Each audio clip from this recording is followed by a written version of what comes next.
क्या देश की राजधानी दिल्ली भी अब छांगुर गैंग के नक्शे कदम पर चल रही है? क्या यहां भी लव जिहाद और धर्मांतरण की वैसी ही पटकथा लिखी जा रही है जैसी हमने औरैया, बलरामपुर, मुरादाबाद, नोएडा, सिद्धार्थनगर में देखी? सवाल बड़ा है और जवाब दिल्ली के शाहीन बाग से आता है। वही शाहीन बाग जो कभी CAA विरोध का अड्डा था, अब वहां से धर्म परिवर्तन और लव जिहाद की कहानियां भी सामने आ रही हैं। साजिश की परतें खुलने लगी हैं। कनेक्शन छांगुर पीठ से निकल कर आता है। एक मुस्लिम महिला ने, जिसने सुदर्शन न्यूज के कैमरे के सामने जो बोला, वो दिल्ली की धरती को भी हिला देगी। जिसने निकाह किया था शाहीन बाग के ही शाहब नामक युवक से। 1 साल की मासूम बेटी भी है उनकी, लेकिन अब वही शाहब एक और औरत को फंसाने में लगा है। अब यह औरत कौन है, जानिए। उत्तराखंड की रहने वाली एक शादीशुदा हिंदू महिला है जो शाहब के प्रेम जाल में फंस भी चुकी है। उसने बताया कि शाहब अब उस महिला का धर्म परिवर्तन कराना चाहता है ताकि उसके साथ दूसरा निकाह कर सके और फिर फर्जी दस्तावेज बनवाकर दुबई भागने की तैयारी में। कैसे, सुन लीजिए आप।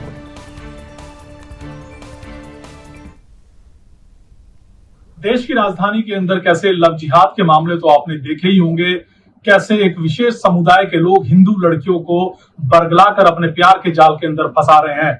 लेकिन अब एक ऐसा मामला सामने आया है जहां पर पहले से ही एक विशेष समुदाय का व्यक्ति शादीशुदा है और एक हिंदू बच्ची को, बल्कि बच्ची नहीं है बल्कि वो शादीशुदा हिंदू लड़की को बहला फुसलाकर अब कैसे धर्मांतरण कर विदेश भेजने की प्लानिंग कर रहा है।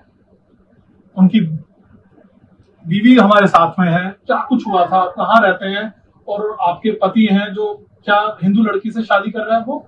जी, मैं यूपी से हूँ।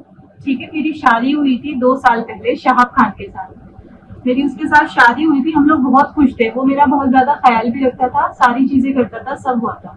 फिर हमारी एक बेटी हुई थी 1 साल बाद में, 10 महीने बाद में हमारी बेटी हुई है 4 अप्रैल को। तो उसके बाद, उसके होने के बाद में मुझे कुछ चीजें ऐसी लगी कि मतलब ये चीज तो नहीं होनी चाहिए, ऐसे क्यों मेरे साथ में हो रहा है। उसके बाद में मुझे पता चला कि वो किसी और लड़की के साथ कनेक्टेड है। वो लड़की खुद पहले से शादीशुदा है। वो अपने हस्बैंड के साथ रहती है गाजियाबाद में। वो पहले से शादीशुदा है और मेरा हस्बैंड भी, मतलब अब वो चाह रहा है। अब मैंने उसको बहुत समझाने की कोशिश करी दोनों लोगों को, मगर वो दोनों में से कोई भी समझने के लिए तैयार नहीं हो रहा है। अभी मैंने उनको बोला है कि आप ये चीजें खत्म कर दीजिए, क्योंकि छोटी बेटी है हमारी, उसको देखिए। तो वो कुछ भी चीज समझने के लिए तैयार नहीं है, दोनों ही लोग। अभी वो बोल रहे हैं कि आपको रहना है मेरे साथ में, आप रहिए, अगर नहीं रहना है तो मत रहिए, मैं आपको तलाक दे दूंगा, लेकिन मैं उससे निकाह करूंगा, उसको मुस्लिम करके उससे निकाह करूंगा। आपको मतलब एक हिंदू महिला को जो पहले शादीशुदा है जी, उसका घर पहले बर्बाद करके उसको मुस्लिम बनाएगा पहले वो। हाँ, मुस्लिम करके उससे निकाह करेगा। वो मान ही नहीं रहा किसी भी चीज में। वो लड़की भी नहीं मान रही, वो भी उसका पीछा नहीं छोड़ रही और वो भी, दोनों ही बराबर। अच्छा, मतलब उसको वैसे प्यार के जाल के अंदर फंस चुके हैं। वो लड़की भी उससे शादी करना चाहती है। वो लड़की भी उससे शादी करना चाहती है। वो लड़की अपने घर वालों की भी नहीं सुन रही। उसको घर वाले ने उसको लेने आए, लेकिन उसने मना कर दिया कि वो नहीं जाएगी उसके साथ में।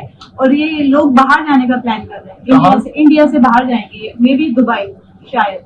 मतलब वो आपका पति और वो लड़की जो है वो दुबई जाने का प्लान कर रहे हैं। वो लोग मुझे भी बोल रहे हैं कि तुम भी साथ में चलो, मगर मैं उस लड़की को नहीं बर्दाश्त कर सकती। मैं कैसे उस लड़की को बर्दाश्त करूंगी? मेरी भी लव मैरिज हुई है उसके साथ में। ये तो नहीं है कि घर वालों की मर्जी से जबरदस्ती उसकी शादी करा दी गई हो मुझसे। नहीं, उसने मुझे खुद पसंद करा है और शादी करी है मुझसे।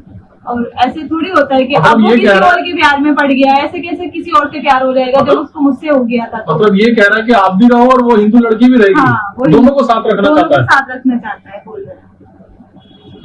मतलब कैसे वो कनेक्ट आया? कि इससे पहले भी इस तरह के वो हिंदू लड़कियों के साथ में टच था? नहीं, पहले तो नहीं। अच्छा, पहले नहीं था, लेकिन अभी मुझे लग रहा है कि अगर ये गई साथ, अगर ये चली गई उसके साथ में, तो आगे फिर हो सकता है, ये चीज आगे हो सकती है। तो इस चीज को खत्म कराया जाए, उस लड़की से बिल्कुल उसका ताल्लुक खत्म कराया जाए और उससे बोला जाए, समझाया जाए उसको कि अपनी शादीशुदा जिंदगी जिए, खुशहाल। फेक जो कागज थे वो आप बता रहे थे कि कुछ फर्जी डॉक्यूमेंट बनाकर। हाँ, वो उसके डॉक्यूमेंट्स बनवा रहा है, उसका नेम चेंज करवाएगा क्योंकि उसको फ्लैट दिलवाया है उसी ने, और रेंट एग्रीमेंट बनवा के उसके नाम का, फिर उसका पासपोर्ट वो अप्लाई कर देगा। तो ये तो कोई बड़ी बात नहीं होती, पासपोर्ट बना के वो लेके चला जाएगा उसको। मतलब जो उसका हिंदू नाम है, हाँ, वो हिंदू नाम को पहले मुस्लिम नाम रखा जाएगा। हाँ, वो उसको, क्योंकि निकाह तो पतिया नेम से तो निकाह होगा ही नहीं। उसका नेम चेंज होगा, पूरा उसको मतलब कन्वेंट किया जाएगा इस्लाम में, फिर उससे निकाह होगा। मतलब पहले उसका धर्म परिवर्तन करा के उसे मुस्लिम बनाया जाएगा, उसके बाद उसका निकाह होगा जी। और आप वही तो मैं कह रही हूँ कि ये नहीं होना चाहिए। मेरा क्या होगा फिर? मेरी तो छोटी बेटी है, मेरी छोटी बेटी है, मैं उसका मतलब क्या करूंगी? मैं अकेले कैसे सरवाइव करूंगी ये चीजें? आपने कहीं शिकायत करी इसकी? मैंने कहीं आपके जो इतने बड़े बड़े नेता हैं उनके सामने जाके इसकी शिकायत करी, या पुलिस के सामने या किसी नेता के सामने कहा? मैंने पुलिस में कंप्लेन करी है, बट वो कोई कार्रवाई शुरू नहीं कर रहे। मैं बहुत ज्यादा परेशान हो गई हूँ। अब वो दोनों लोग भी नहीं डर रहे हैं, ना तो पपीहा ना शाह बोल रहे हैं कि हमारा कोई कुछ नहीं बिगाड़ सकता, और पपीहा भी कह रही है कि मेरा कोई कुछ नहीं बिगाड़ सकता, मैं भी शाह के साथ ही रहूंगी, वो भी ऐसे बोल रही है। तो इस चीज में तो मैं और मेरी बच्ची की जिंदगी खराब हो रही है ना। अब क्या अगला कदम आप क्या उठाना चाह रहे हैं? यही कि बस मुझे इंसाफ मिले, ये चीजें उस लड़की को हटाया जाए, यहाँ से खत्म किया जाए। मैं नहीं चाहती कि आगे इस चीज को लेके बड़ा दंगा हो। इस चीज को लेके हो सकता है ना कि मुसलमानों को ही चढ़ जाए कि भाई हिंदू लड़की हमारे पास आई है, कैसे आ गई, या फिर हिंदुओं को ही हो जाए। तो यहाँ हिंदू मुस्लिम की बात नहीं है, बस ये है कि एक लड़की की जिंदगी का सवाल है, और यहाँ पे 3 जिंदगी है, मेरी छोटी बेटी, मैं और वो लड़की और वो खुद भी। तो ये चीजें ठीक आपके परिवार के लोगों ने बात करने की कोशिश करी उनसे? हाँ, उसको समझा दिया था, वो समझ भी गया था, बट लेकिन फिर लड़की नेक्स्ट डे घर से भाग गई अपने, और उसने बोला कि मैं मर जाऊंगी अगर तुमने मेरा साथ नहीं दिया तो अब दोनों पक्के हो गए हैं, इतने दोनों ने एक दूसरे को अपने वश में किया हुआ है, तो अब तो वो किसी की सुनी नहीं रहे। तो बस मैं यही देखिए, ये शाहीन बाग में रहने वाली फाहिमा है, जिनके पति ने एक हिंदू महिला को कैसे पहले तो उसका घर बर्बाद किया, उसको प्रेम जाल के अंदर फंसाकर इस तरह से यहाँ तक ले आया कि वो अब अपने उस पति के साथ भी नहीं रहना चाह रही, और ये महिला जो है इनके साथ भी अब वो उनका पति नहीं रहना चाह रहा, यानी कि 2 घर बर्बाद कर इनका पति अब दुबई जाने की तैयारी कर रहा है, और वहां पर कैसे एक हिंदू महिला का पहले धर्म परिवर्तन किया जाएगा, उसके बाद निकाह कराया जाएगा। सागर कुमार, सुदर्शन न्यूज, दिल्ली।